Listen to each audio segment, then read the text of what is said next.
So I guess I'll start out being the preacher here and say a little something. The headstone wasn't ready yet, so this is what it's going to look like. And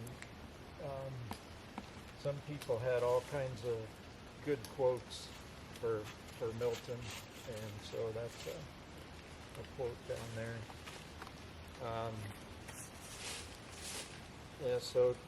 So today we've all come here to reflect on Milton's life.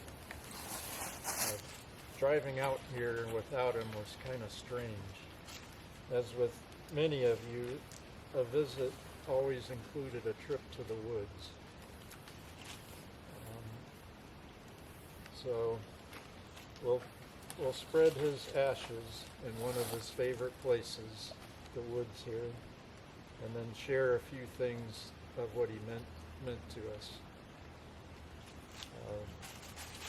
That should help keep his memories of him alive and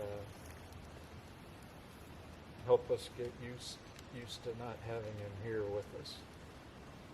So we'll start off with Doris saying a little something. Milton and I got together in 2005 when we both needed someone.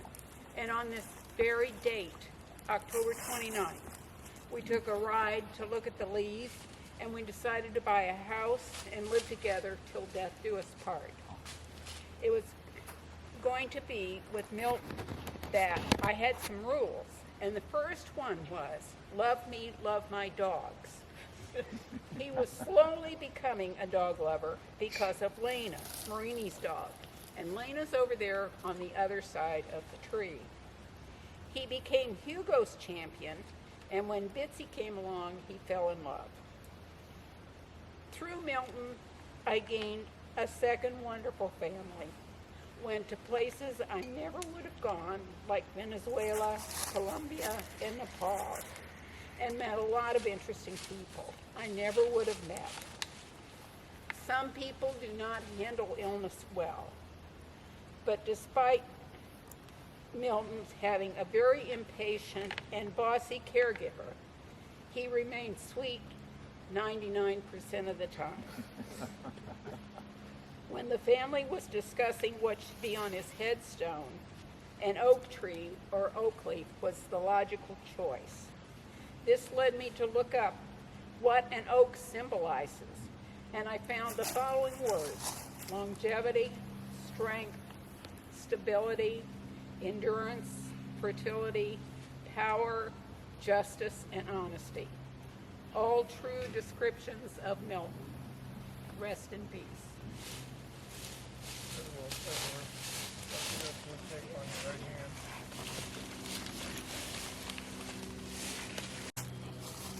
I want to talk about Dad's love for hiking and how he included us. He loved the outdoors and hiking, especially in the mountains. He took us out here to the woods many Sundays and took us and sometimes the cousins on many backpacking trips to the Smokies, Rockies, and other places as well. I always look forward to these trips, loving to be out on the trail with the views of the peaks above, the challenges of crossing creeks and the steep ascents, and then the views of the valleys below once you got up on top. I didn't realize it then, but through example of how he led us on these trips, we learned a few things that have helped us with life in general. For one thing, the human body can be pushed much further than I ever thought possible. My moment of thinking I might die of exhaustion was backpacking up the Snowmass Lake Trail. But we all kept going, following Dad's slow but sure lead, and just kept slogging up, and up the 9 miles to Snowmass Lake, one step at a time. Looking back from that and other experiences, we learned it's mental perseverance that gets you through, Never give up just because it gets tough.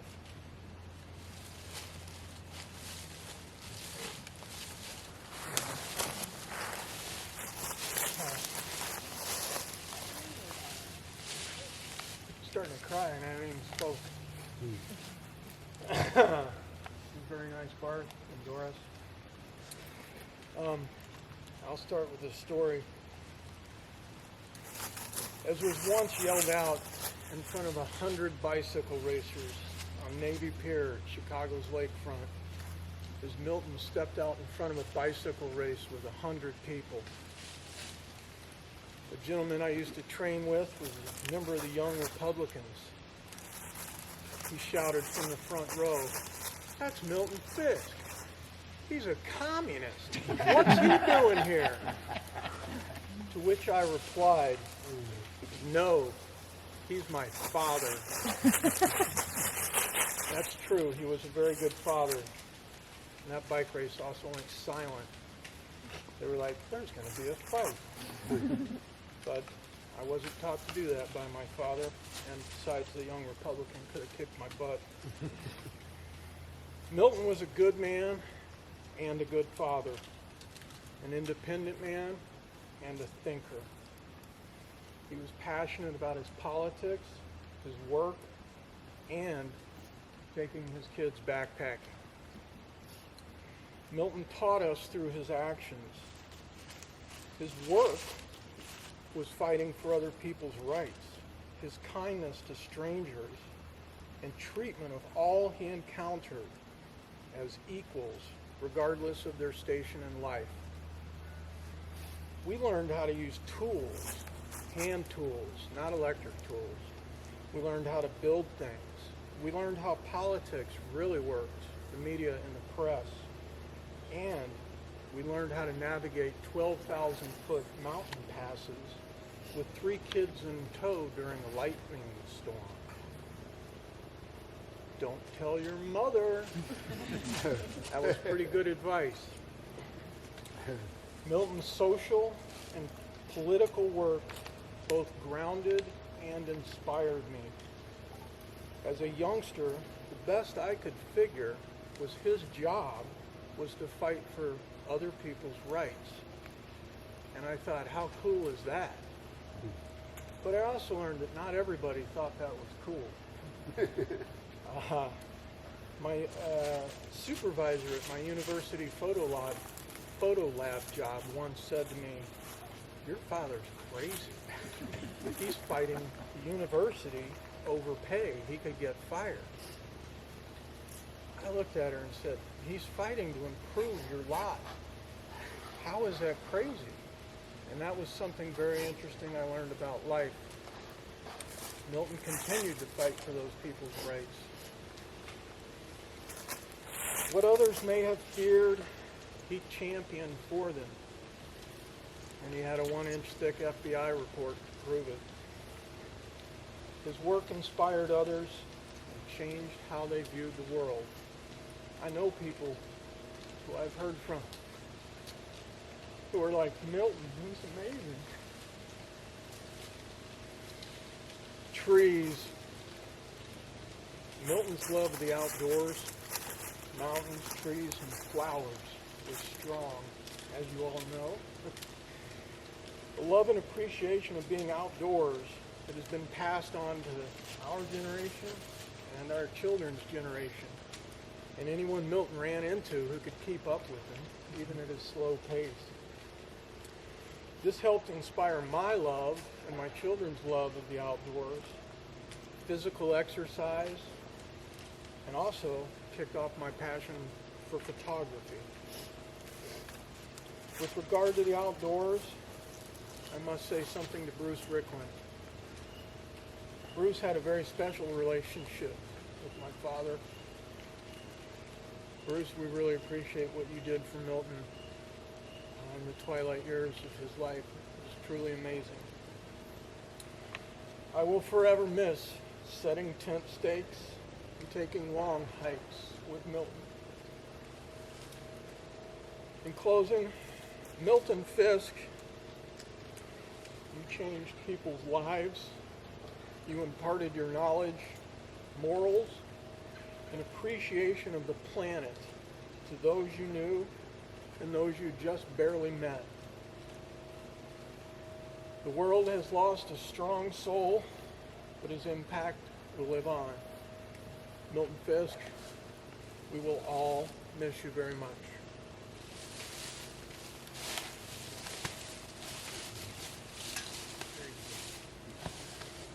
Nice. Okay. Well, as the academic of the group, I'll get a little abstract here.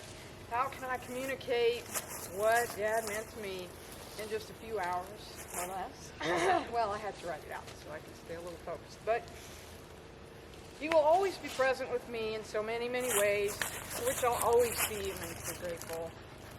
And that presence comes from the way Dad made everything an experience. Everything that Doris and Bart and Grant talked about, everything that you all will talk about and think about. He made it an experience, a meaningful experience. Every time we walked out the door with Dad, it was going to be some kind of an experience. It was so natural to him that you might not even notice. But no matter how grand or simple an event, it would have meaning and value. And Dad really shared his love for us by sharing his world of experience with us in everything that we did. I'll relate just a few examples. We'll never forget the hitchhiking adventures that Bart described and Graham mentioned. But there were also the non-epic parts. There was lunch. Lunchtime would come, and Dad would interrupt the hiking adventure to sit down, pull out the stove, and cook dried soup. Nobody cooks dried soup, which would boil forever as he took off his shoes and hung his socks on a shrub and reclined on the ground, stretched out his feet and basked in the sun, soaking in the experience. What was he thinking while the dried soup boiled, while the socks dried, while the feet baked? I had no idea. But I paused also, sometimes, and I looked at the sky, the intense blue, the rocks against the sky, the jumbled rocks, the cliffs, the spires, formed by the wind, shaped by the ice over time. I felt the wind and the sun and experienced the rocks against the sky. And I could just be there. And Dad was the master of being. In the present, in the moment, making every experience of meaning and value. I visited Dad in Mexico and we traveled the country. We didn't just see the amazing sights of this different place, this different world. We were mural chasers. Everywhere we went, we sought out the murals of Diego Rivera. We experienced Mexico through these murals. We appreciated the art. We appreciated it as public art on display at a grand scale.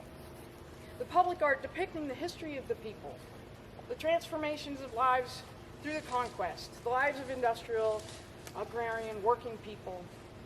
It was experiencing Mexico through this multi-dimensional lens at every moment. Riviera murals are elsewhere too. There happens to be one in Detroit, and we were living in Ann Arbor, and he came to visit us. Dad visited us in Ann Arbor and said, we have to go to Detroit and see the mural in the art museum, chronicling the people of the auto industry. Well, the full experience meant going on Sunday to eat at his favorite little Polish restaurant. Going on Sunday just after church let out so that we could eat amidst the people of the neighborhood of Hamtramck in their Sunday best. On tablecloths of intricate, beautiful needlework design in this immaculately kept little tiny restaurant.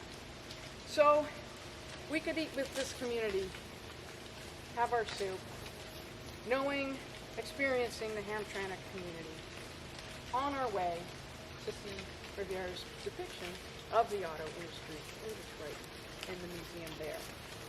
This was experience. But it wasn't all about the forces of nature or history or culture. Dad's world of experience was about valuing even the simplest of things. On a very much earlier trip to Detroit, yes, Dad took us to tour the Rouge Auto Factory, where we could see the amazing process of constructing vehicles from the raw materials of steel through the pressed steel and the car bodies, and Cadillacs coming out the other end of the line. But he was equally excited to share with us his ice cream quest. Dad had discovered the first ever, according to him, Haagen-Dazs ice cream shop through his ventures through the Detroit neighborhoods.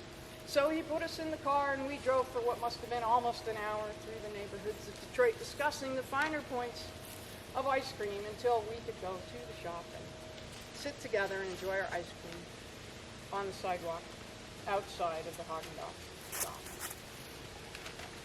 It was the best, Dad said. The best ice cream. Can't wait till this stuff comes to Bloomington. So Dad traveled the world, stayed in the thick of things, thought lofty philosophical thoughts, apparently wrote books for fun. I admired all of these things, of course. But it was endlessly inspiring just to share Dad's everyday experience of everything. Walking to the bookstore after dinner, reading a book together, marveling at the soybeans out the car window, questing for ice cream, learning the community, whatever it was, walking the trail one foot before the other, reading the map, charting the route, getting the perfect fold on the cross-cut saw, looking at every tree on each ravine, in each season, every year. We learned that everything and everyone is of interest, is of value, is worth noticing, and worth wondering about. We learned about people, about places, about nature, and about ourselves. Dad shared his love by sharing these experiences. We will miss him every moment. But this gift of experience will keep Dad present in our lives with us always. Thank you, Dad.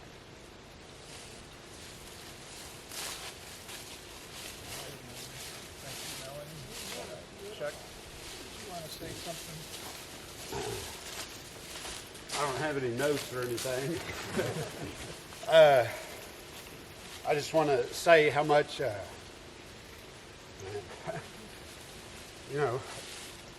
Milton meant to our family. And I was sitting with Mom yesterday, and she goes, "I feel really lonely." And I said, "Why?" She said, "I can't talk to Milton anymore." And she just, went into a story about when Milton was at George Washington Prep in Tennessee, which I've heard the name. I don't even know who it is really, but I think they didn't he live in Atlanta or something?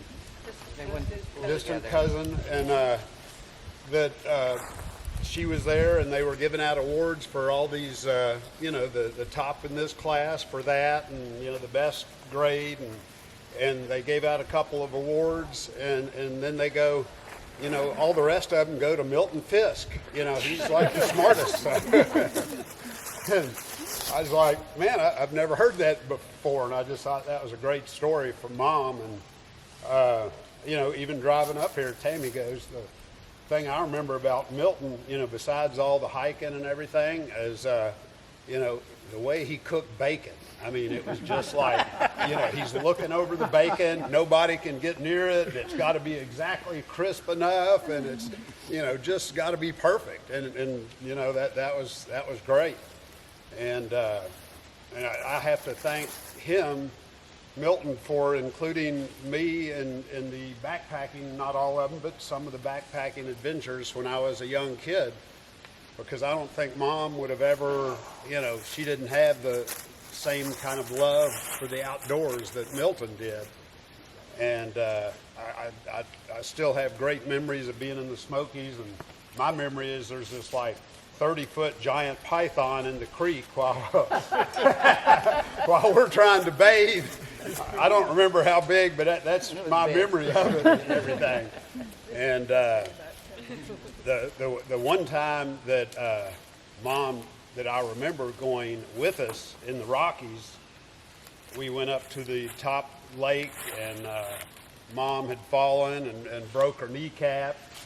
I don't know how young we were. We were probably teenagers, and we had to Milton told us to, run down and we were camping, break up camp, and that they would get Mom down on horseback somehow. And us as teenagers, we weren't on the trail. We were just headed straight down to break the camp. And I mean, those are memories that stick out with me, and that's been passed on to my kids. All 4 kids have a love of the outdoors, and that's something I don't think I would have ever had without Milton being in my life. And I always looked up to him as a father and just a leader, and he's surely going to be missed. He's meant so much to our family, and we think about him every day. So, thank you. All right.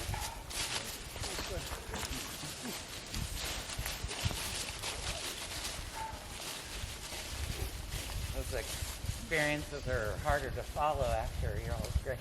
But yeah, Mom wanted me to just say that Milton was like the biggest teacher and inspiration in her life.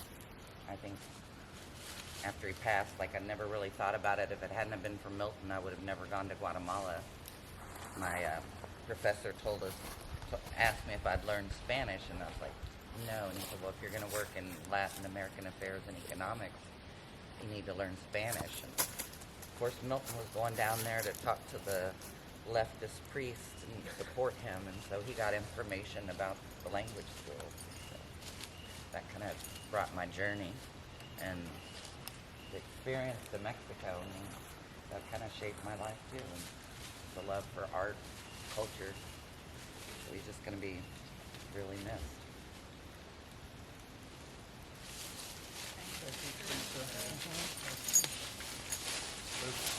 Does anybody else have anything they want to say?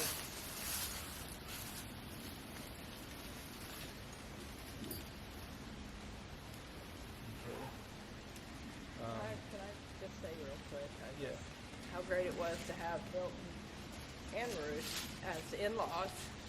Not everybody can say how awesome their in-laws are. And people ask me, and I say I'm the best in-laws.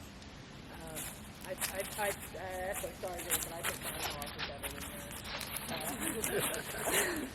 But yeah, okay. My parents heard that. Oh, Mom agrees. Okay. My parents are over there. But it was great to have Milton as an inspiration for my children, and someone to always talk to. And I'm glad my children had Milton to talk to and inspire them, and just give them things to think about and grow with. Thank you, ma'am. Anybody else? I got something to say about the bacon.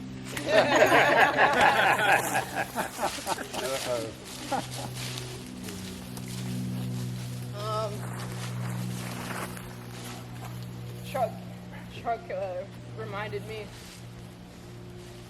my dad would make bacon, and it would be, it was good. But the first time I had bacon that Milton made, I think I was probably 7 or something. It was good. And then my dad had to suffer years, and he's, make it like Milton makes it, You gotta make it low and slow. You gotta take your time. And he's like, I'm trying to get breakfast ready for these crazy kids. And eventually, you started doing it the same way, low, slow, taking your time. And then the first time I made bacon that way, and I realized just you do take your time with it, and you got to be patient, you got to pay attention, and it seems silly, but it was the thing that started to teach me patience. that I didn't really have.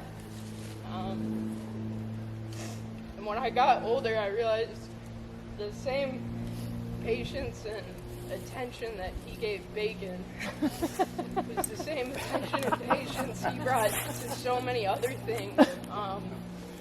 One day I noticed the way when he would talk to people, the way he would engage and listen, and you could just tell he was totally focused on you, and just the care and the patience and engagement that he gave so many people made me think about, you know, the way I interacted, and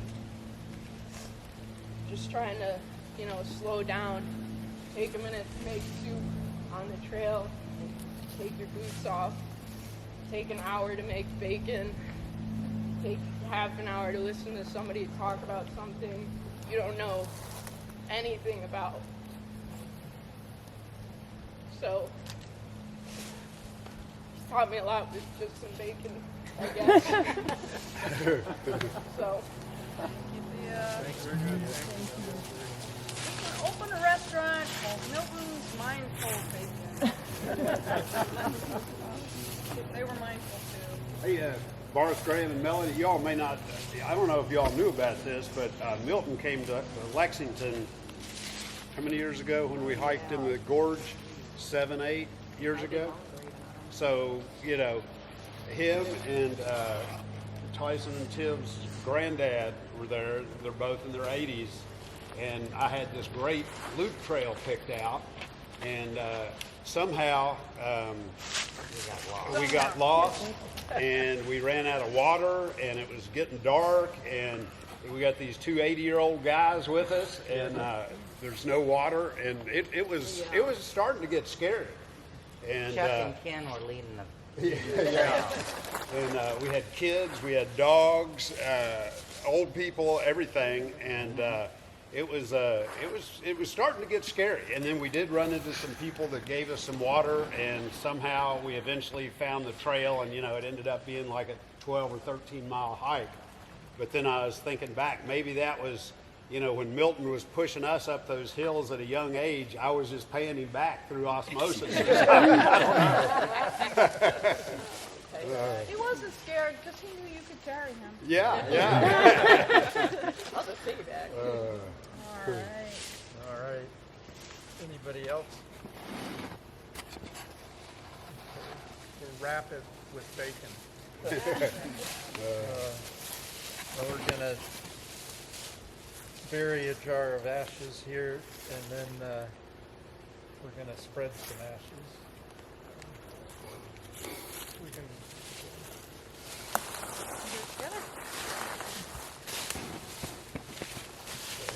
Paul or Mason? We're just gonna put it in as a jar? Oh, put a jar in. Yeah. Here, Graham. That's a hole. Goodbye to Milton Fisk. Love you, Dad. Love you. Thanks.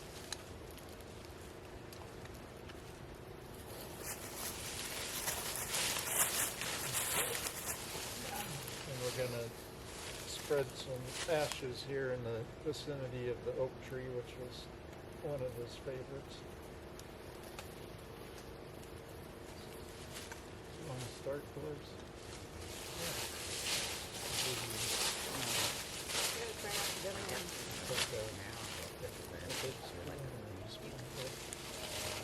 I never spread ashes with a spoon. I go and spread them with my hands. We're going to do it around the tree, right? Yeah. Well, everybody's going to do it. Right. So we can pick up where you leave off? Okay, yeah. Next person. Boris? Oh.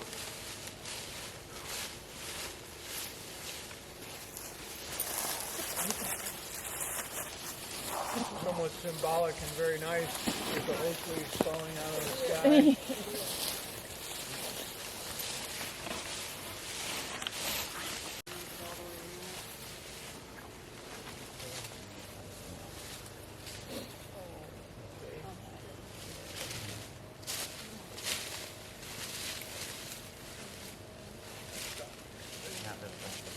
I hope it's okay to say, as a biogeochemist by training, the human body consists of quite a bit of phosphorus and calcium because of our content in bones. That's what the residual ashes are mostly composed of, so we're fertilizing this tree with some very residual elements. There we go. Anyone else? Anybody else? We got to get all the way around the tree so someone comes. Yeah. So We all you can can, anybody that wants to spread some together. ashes can do that.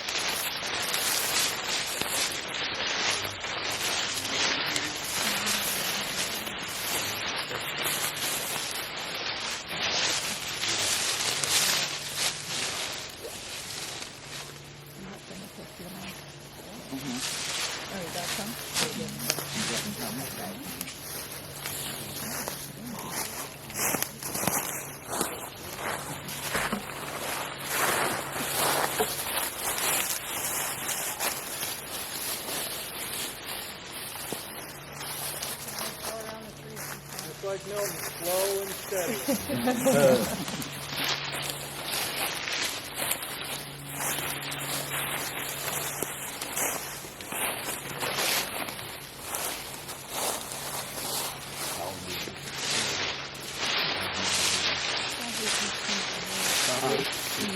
Yeah, probably at least 100 years. Yeah. A couple hundred years. Really? How old, Melanie, you think? Oh, it's hard to say. 100 years? I don't know. When they grow in the open, you can tell this too in the open because the branches spread out. Yeah. They grow a little faster, a little different.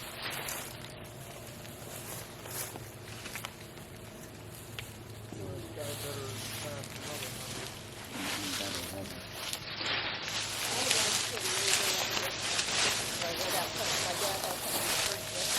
There you go. So, my mom has some of the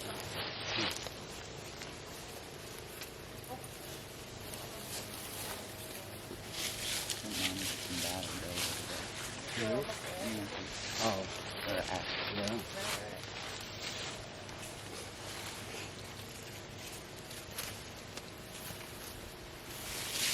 Everybody, there's a nice bench over here that was donated, I believe, by Peggy's church. Just a little plaque from Milton.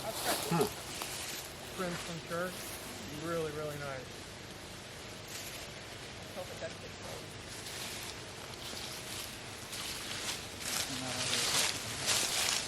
Yeah. We're going to send a few to Allie.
The talk of the bacon reminds me of something that Milton told me about Lucy, his mother, who was very dear to him, obviously, and to the rest of us.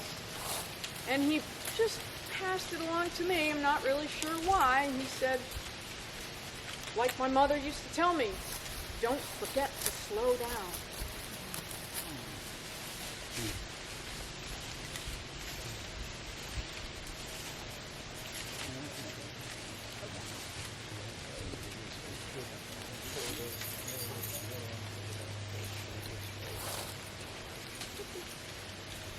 Whatever you like. We put them in here? Sure. Okay. We're going to eat them up at the cabin. Yep, we have some more. Oh, you have more ashes? Okay.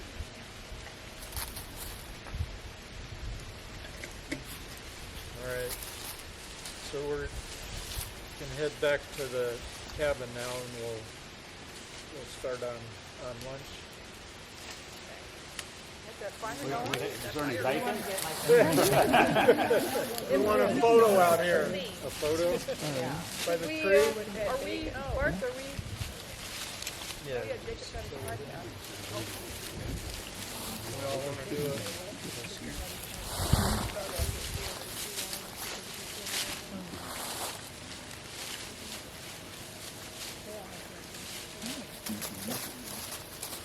By the way, I was never slow, but I'm learning over time. Might have taken a year or two off Milton's life. All right.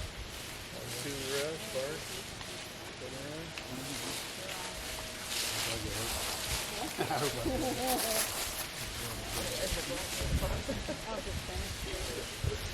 Learning experience today.